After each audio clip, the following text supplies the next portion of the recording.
Even the people who used to mock me in 2019, 2023, they themselves are now talking about revolution. Hey, Nigeria, so to look back here this time around, President Bola Ahmed Tinubu and all this correct. They go same way. There's revolution now ongoing. You understand? Una they see wetin dey happen for Nigeria now. President Bola Ahmed Tinubu, Wike, and the Senate President Godwin Akpabio, they want to make Nigeria a one-party system, and you know how dangerous that one be. You understand? That is what they are trying to do. See Nigerian PDP governors, decamping to APC, and so many of them is planning to do that. So Showore said, no only revolution will end this matter. Make we watch this video. I'll be right back. Dele Momodu said that TINUBU is actively threatening all the governors. Every state governor that is in maybe ABGA, PDP, SDP, wherever you are, that if you don't decamp now, you will lose your seat in 2027. And the guy is not joking. He's not kidding. He's not playing. Bro, this thing is deeper than many of you understand. I saw in the news from Very Dark Man today where it said that, look, that they are moving to legalize voting without PVCs. These guys are not really, there will be no election. It is just on that particular day, whether you like vote or whether you like don't vote or, Tinubu will be there till 2031. That's not even the bad part. The bad part is that, look, even at 2031, I don't think Tinubu will leave. Look at America now. Trump is talking about third term.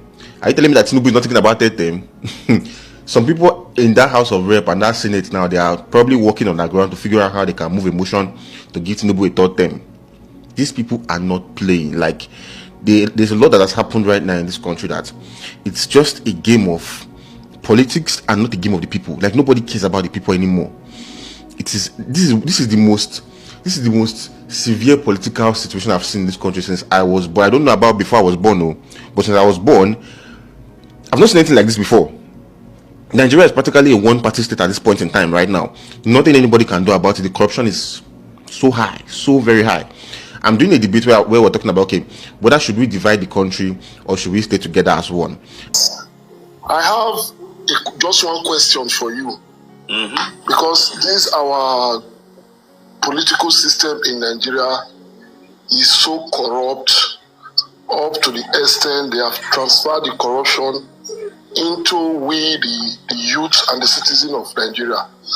You know why I said it? Because me, I'm thinking of how to solve our own problem as a youth in Nigeria, because some of us are always going for the bad people, in the sense that you see all these political evil people in Nigeria, these politicians, they can easily influence us as a youth, even though we have the mind of supporting you, the presidential candidate of Nigeria, even though we have the mind to support you.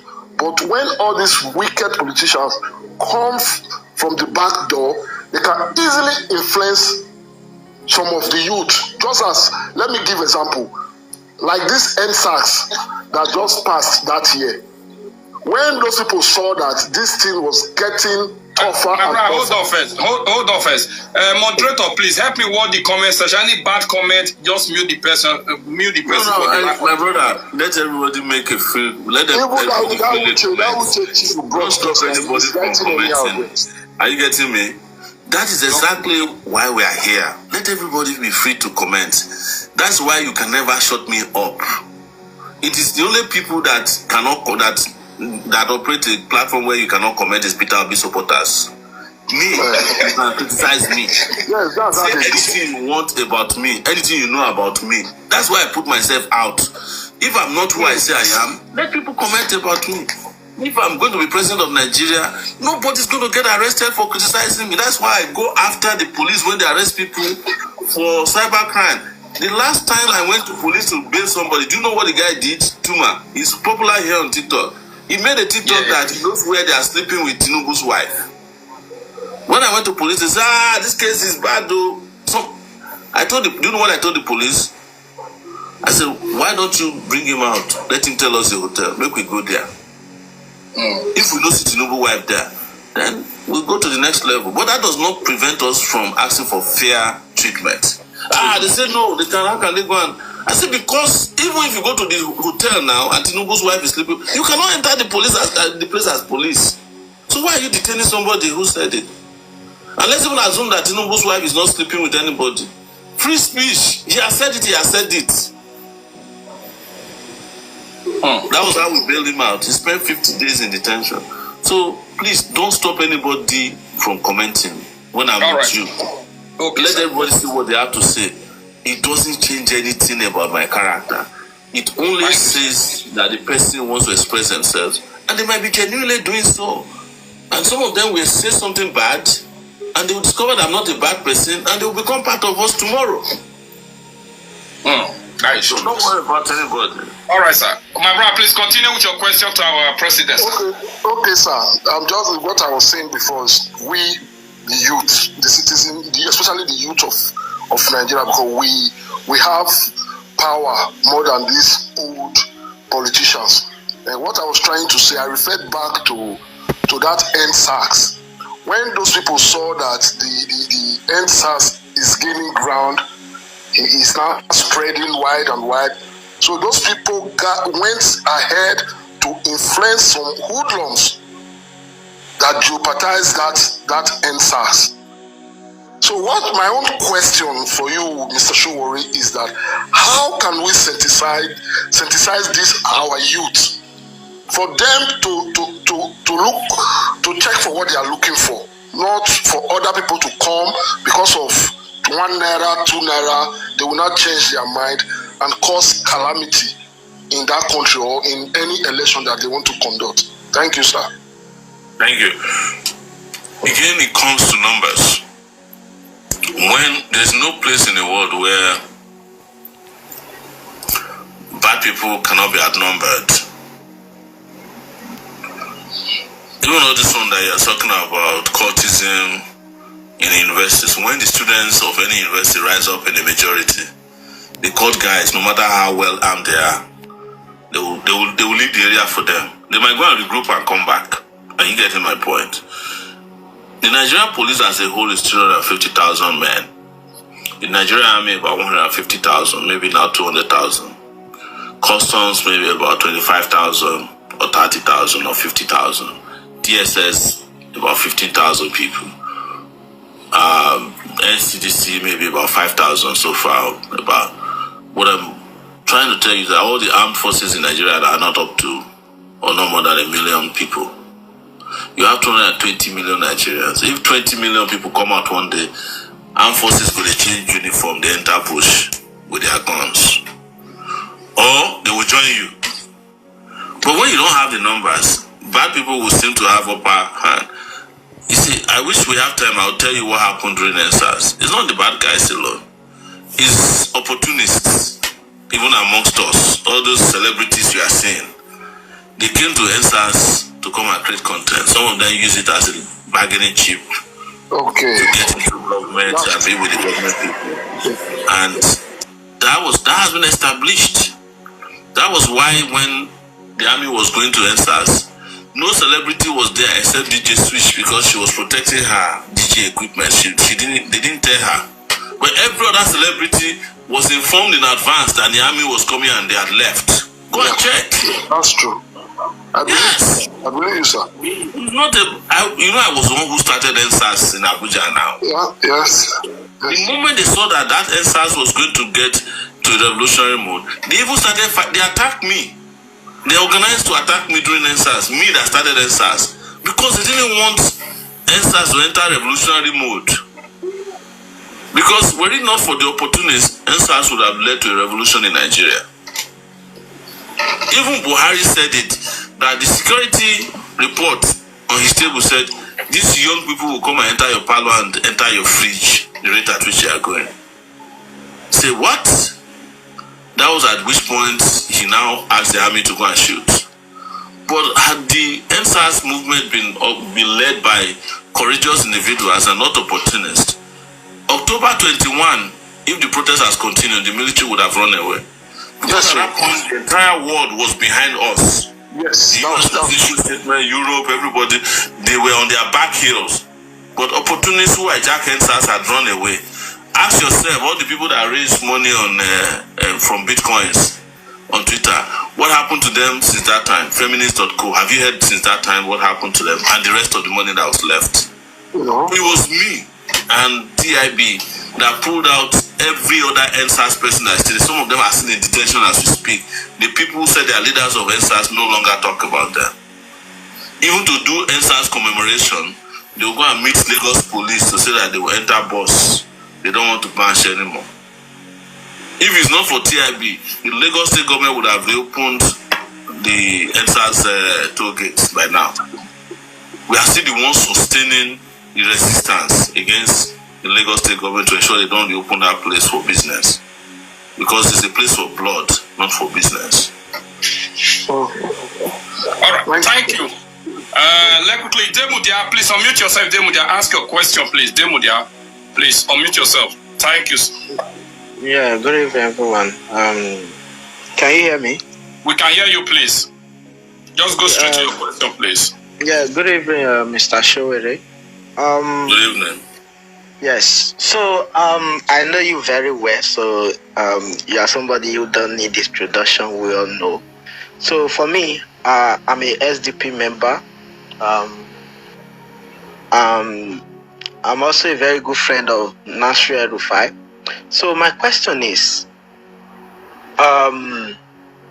you have tried, 2 times now, 2019, 2023, and, the political empire of Nigeria. I don't think you can crack it.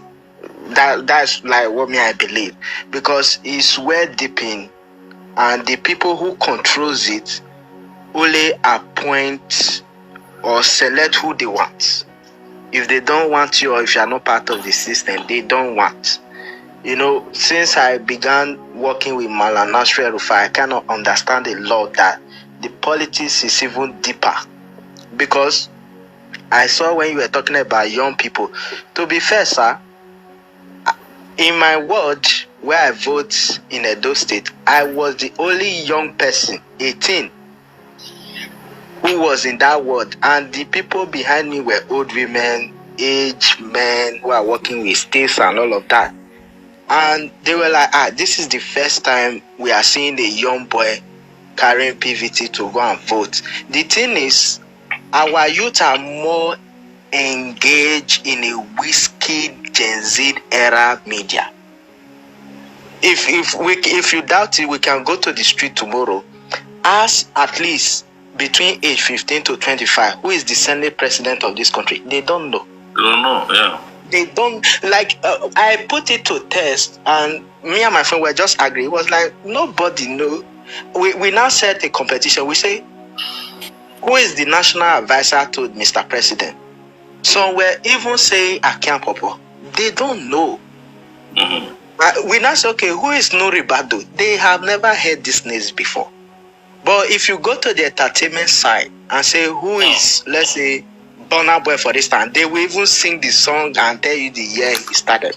So for me, I like your vision, I like your idea, because me, I'm somebody who pick from ideas before, because for me, I believe that for us to have a better Nigeria, we need basket of ideas across different people. I like your idea on what we can do with marijuana, for instance. That is $1 billion market. Okay, so I think what you should do is, have you have the opportunity to use the music industry or moving industry to further your political agenda, because you just talk about the numbers. Because trust me, if you put, let's say, an Ashake in Teslim Balogun Stadium, and you say you are having a rally along that axis, nobody will turn up for your rally, sir. They will go to Ashake and sing Sugbalaja Sugba. Okay, so I think for us to have more young people to our political space, we have to use the music industry, because that is where the youth are. If you can tap into that market, you tell them, look, all these things you are suffering here and there, your Uber, your phone charger, is based on bad governance policy. You're able to tap number. So my real question to you, sir, if you look at the security architecture of Nigeria, it's compromised. In fact, in Kano, Kaduna, they now rehabilitate Boko Haram members into our military, which is a no fact. We also have Shegu Umi who go to bandits and pay ransom. Sometimes they will say these bandits have repented and all of that. So my question you also have El-Rufai who pays bandits too. Don't forget. There is no evidence of El-Rufai paying bandits. No, it is evident. He said it himself. Look, He said it by himself. I'm glad you mentioned El-Rufai. I know El-Rufai very well. If you ask him, he will tell you that we know each other. Not only do I know his family. We talk about you. We talk about you. So there's nothing El-Rufai tells you that I don't know. So because when El-Rufai and Nuhu Ribadu were exiled from Nigeria, I was the person they talked to every morning and night before they went to sleep during Yaradua's time. So I know them very well. I know how they all act and behave.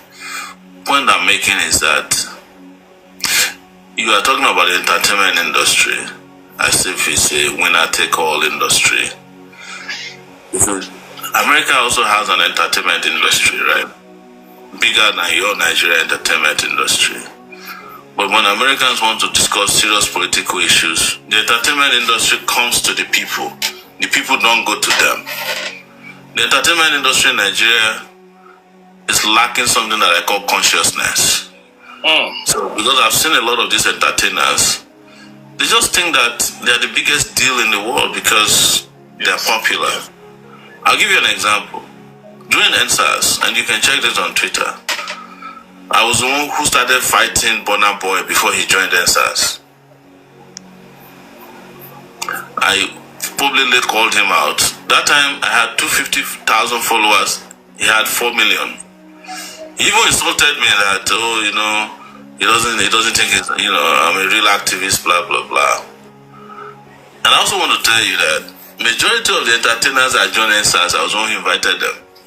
I was the one who invited Faz through his father, who is my lawyer, Femi Falano. I reached out to Macaroni. Most of those guys. Aisha, I was the first person who invited Aisha to the protest we had at the police headquarters when NSAS started. We started NSAS in Abuja. I was the one who invited Deji, and it was me, Deji, and one Adebayo that planned it. And then we invited Aisha to come and join us at the police headquarters. You can ask her. She came there. The moment it became popular, they all abandoned us and started playing their own politics. Yes. So I'm just telling you so that you know that I understand the depth of this. I'm also like, I have a little attitude towards mobilizing the public. I don't like cheap victories. I don't like to claim easy victories. I like organic, because the problem with entertainers is also that if you like too much of them, the moment they have another thing that provides money, you will not hear from them again. Look at the people who are doing the Bring Back Our Girls. Everybody carried a placard. PDT, Bama's wife. The moment the girls are still with Boko Haram, all of them have moved on. So their own attention span to deal with a crisis is very short. But Nigeria's problem needs a long attention span and commitment. And some of these celebrities don't have time for it. They just want to do it when it's popular, especially when it's popular with the people. Are you getting my point? They'll come on it. Also, don't forget that regardless of what they tell you, they also like to get paid. I don't have money. That will always count against me for the rest of my life. I don't have money. I don't have money to give celebrities. Celebrities get paid, and they like to get paid. And one day you will find out how much they get paid for doing what they do. You'll be shocked that they don't just come and support you if there's nothing to gain. Whether to gain supporters, to get paid, or to get fame or to advance their own career, which is not, there's nothing wrong with it. People capitalize on opportunities wherever they present themselves. But to carry all your eggs and put in a basket of celebrities, oh man, you will get disappointed very quickly. My position and my very submission, by the way, I love your submission, is that let's mobilize everybody. You see, there are good enough people in this country who can fight this fight. The celebrities we are talking about, they don't have two heads. They're just one person who has talent, followers. And the struggle can make celebrities of ourselves. Are you getting my point? We can become celebrities and get followers. 3 years ago, nobody knew TikTok. The people who are number one in TikTok are not the people who are number one on Twitter. They are not the people who are number one on Instagram. It is now that everybody is rushing to Instagram. Before they got to Instagram, some non-entities have become very popular here. So we are living in dynamic times. So your yesterday celebrity may not be tomorrow's celebrity as well. That's why consistency is key. There was a time that the bank was the biggest deal in this country. Today he's not. He's Burna Boy. There's a lot of these celebrities that were there during NSAS. If they pass you now, you don't even know their names. Because their stocks are falling. Because of the dynamic era that we are in. We don't know who will be the celebrity of tomorrow. So let's keep fighting our battle with organic, clear mind. That is a long way to victory. And relying on easy victories or superficial support may not help us. But I am not in any way throwing away the support of celebrities because they have influence. But I'm just saying, don't let our entire strategy be dependent on celebrities. That's just my submission. All right. Our sister says she's at work. Let's quickly hear her. My sister Joy, please. Joy Doblo, please ask your question. Then we'll quickly go to Adi after you, please. Thank you. All right. Good evening, Mr. Sowore, and good evening, social media blog. Sir, please, My sister. I would love to crave your.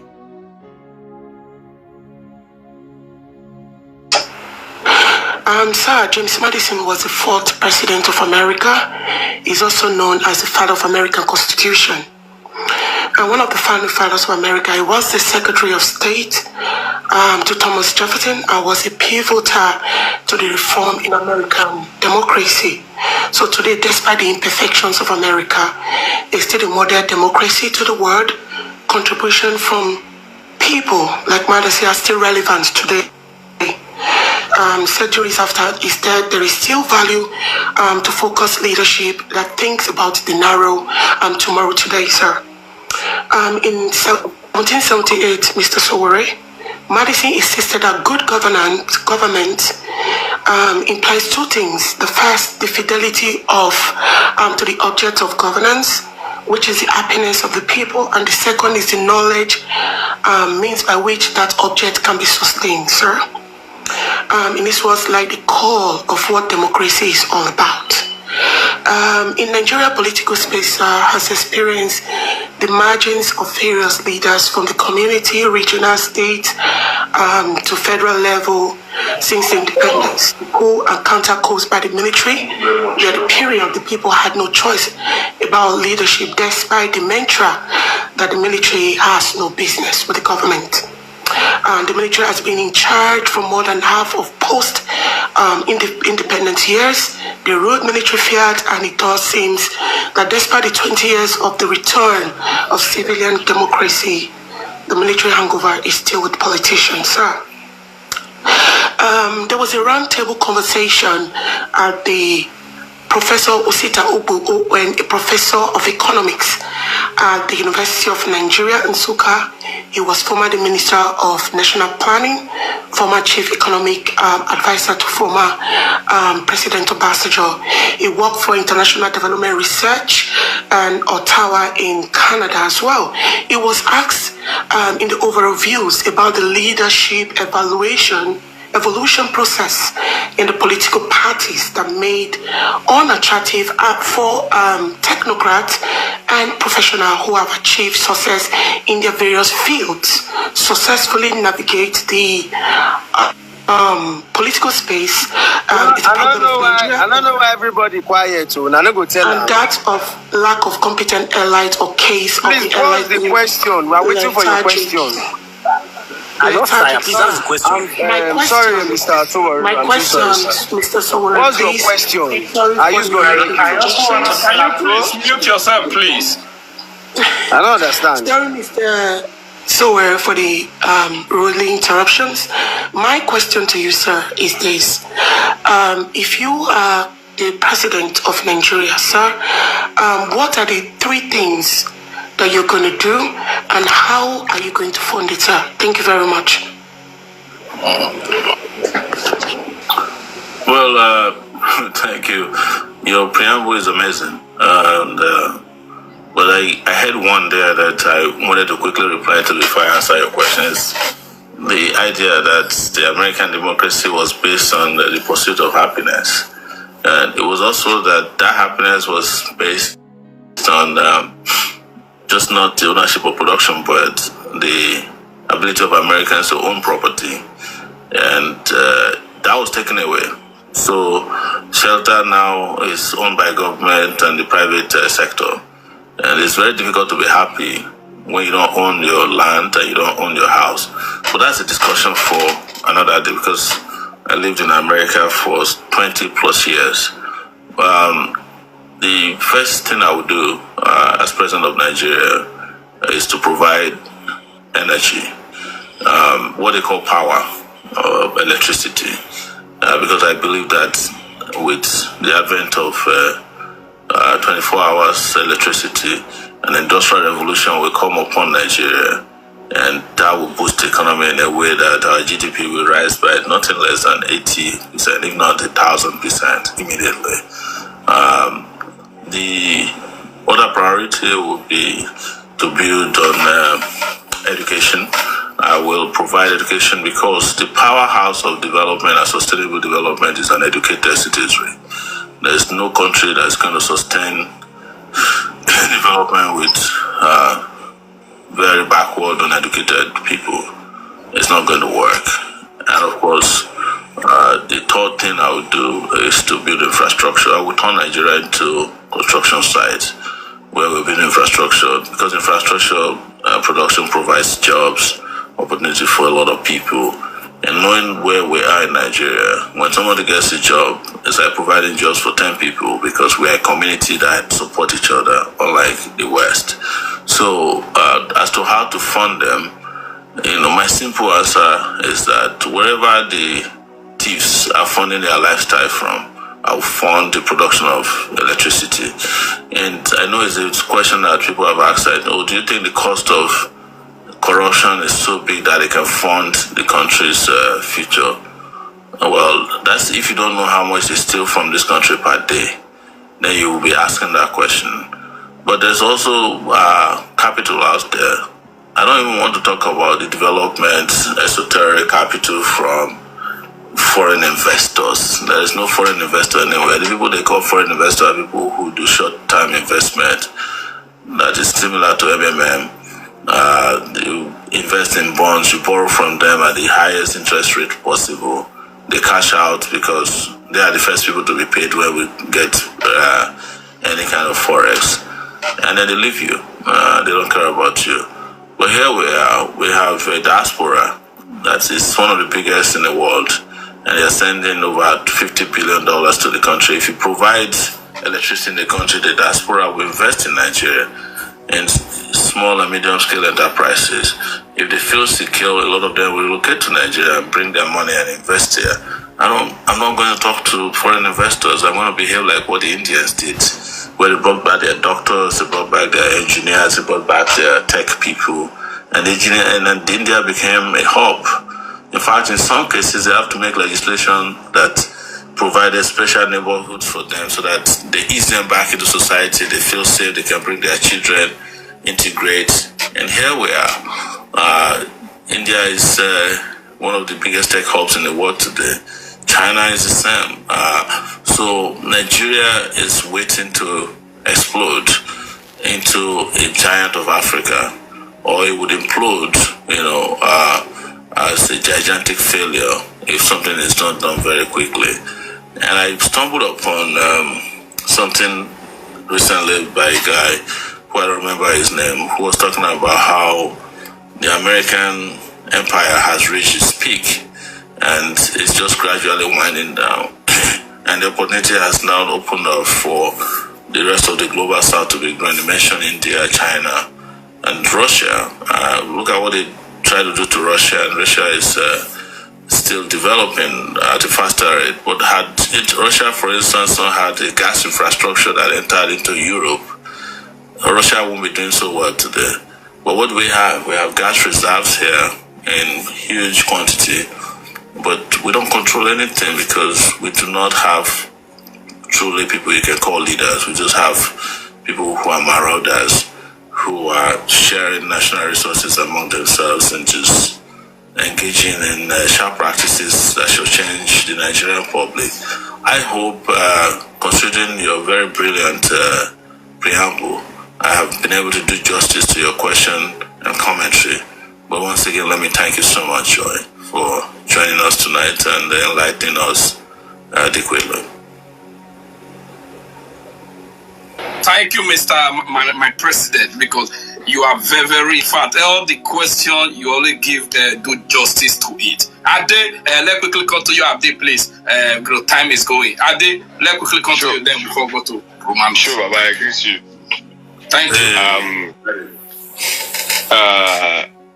My own question is, I mean, you and I have had this conversation previously about election as not being the way out for the prosperity that Nigeria seek. We know that Nigeria will never be better through electioneering processes as it currently is. I mean, quite a number of persons have also alluded to that fact that INEC is a problem, the judiciary are one of the biggest problem per your submission. However, it will be foolhardy to still toe that line of electioneering. I think I should even do this. You know, it will be foolhardy to toe that electioneering line.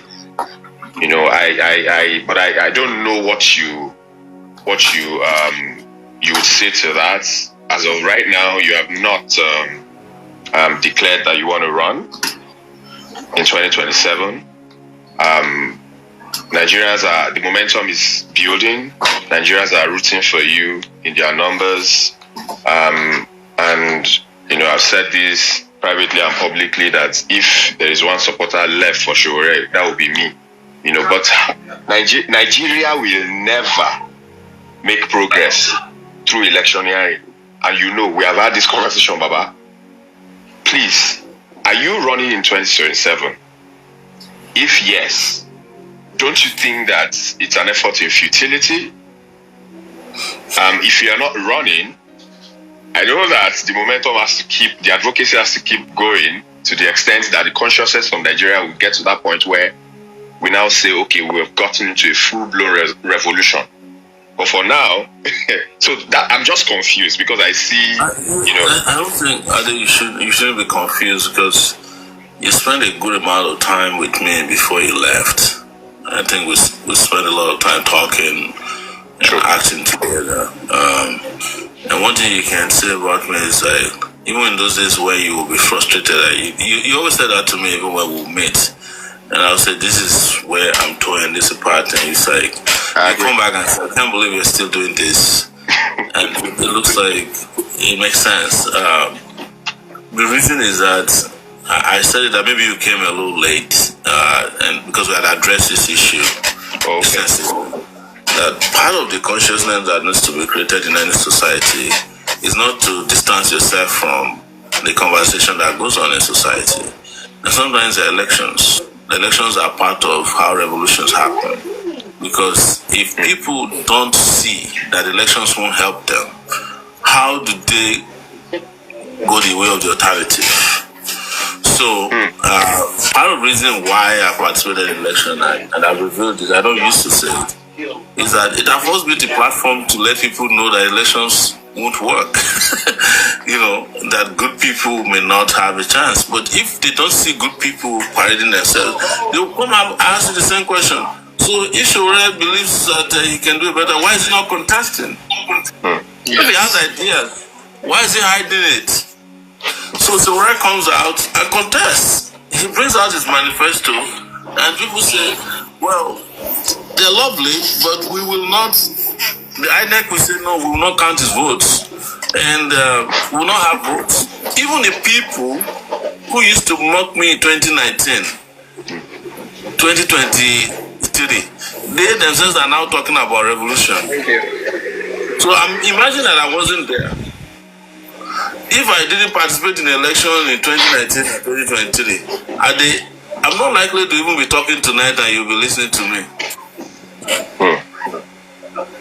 Yes. It is because of this participation over time that we are now having critical conversation about the future. Because I've been your representative where they rig election. So I can come and report back to you that this is how it happens. And I can come and tell you that elections in 2023, I remember when I think you followed us to the Senate when I told them that INEC server cannot work. You did. They were working out on us. That's what you can do instead of always trying, I don't want to say you, right? Let me say your boys. Then always trying to gaslight Peter Obi, because the truth is, Peter Obi is not the president, he's not even in the government, right? Nobody is saying Peter Obi is perfect, just as, you two are not perfect. So my question is, do you think criticizing Peter Obi will make you have more credibility? Or are you doing it because you feel you're angered because he took your supporter? Because that's what some of you are saying, and you think by doing that. Calm, madam. This your question. So I'll just mix everything together so you can answer. I'm sorry, Mr. Ashobore. Thank you very much. I have always laughed at this particular kind of line of question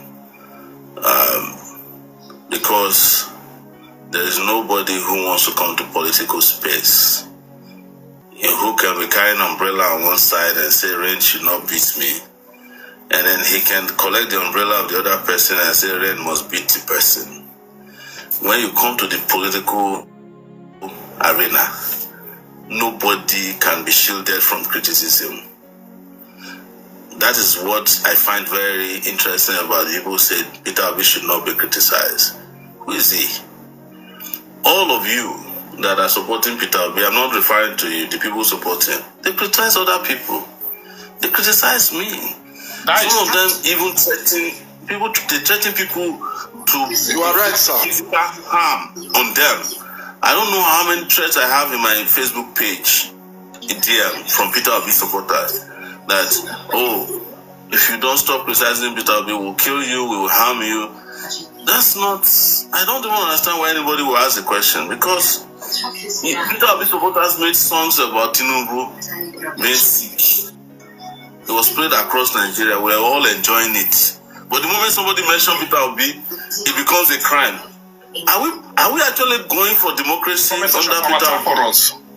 Yes. Are we going for democracy, or we are going for an authoritarian regime where nobody can talk about the president? The truth is that even if you do the analysis of my criticism of other political actors, Peter Obi is negligent, is negligible. But the strategy, and I think this is a strategy by Peter Obi supporters, is to pick on anybody that says anything against Peter Obi and escalate it and make him say, you have committed an unforgivable offense. So, as a result, we are canceling you. There is no society, and I mean it, that can survive on this kind of mindset where you say somebody can. So if Peter Obi becomes president of Nigeria, are we not going to criticize him? 100%. So the moment he becomes president, nobody can talk because it's your candidate. It's Peter Obi. Is the anointed candidate. The only situation where that is possible is total dictatorship. And I've never believed that I will live in a society where I cannot talk. It's not possible. So, my advice for anybody who don't want to criticize Peter, who don't want Peter to, is to reach out to him to say, Mr. You don't want to be criticized, please don't participate in election. You know that popular one-out adage that anybody who is afraid of the heat should not enter the kitchen. We stay at home. Stay at home. If you don't want to be criticized, don't get involved in politics. Nobody, and I mean it, in the political history of Nigeria, nobody criticizes more than Peter Obi supporters. Nobody. They criticize, even Peter Obi himself criticizes everybody. One of the most, critical persons that I heard from is Peter Obi's deputy, Gatti. Power mounted, he can insult anything. But the moment you are insulting TINUBU, you are insulting Atiku, you will be happy. You know, say Peter Obi.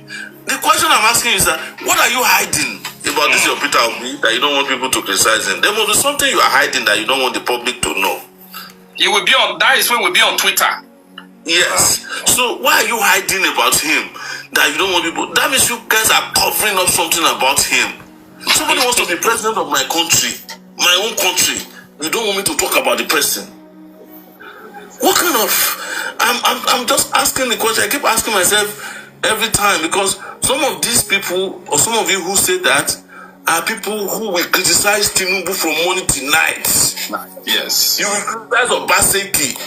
You will curse the Oba. Some of you will curse the Oba of Benin on TikTok. But the moment somebody say Peter Obi, why did you talk about Peter Obi? You understand? What kind of democracy are you guys practicing? Do you want us to practice? If you don't want Peter Obi to be criticized, go and create another country for him. Make him the president and let everybody in that country be a robot. People don't ask questions. Thank you, sir. That's the only way I can. My brother, Alright guys, thank you for staying to the end of this video. So what's your take on this? Please, let's hear from you. Kindly drop your comment below the comment section. Don't forget to subscribe. Don't forget to share. Thank you and bye for now.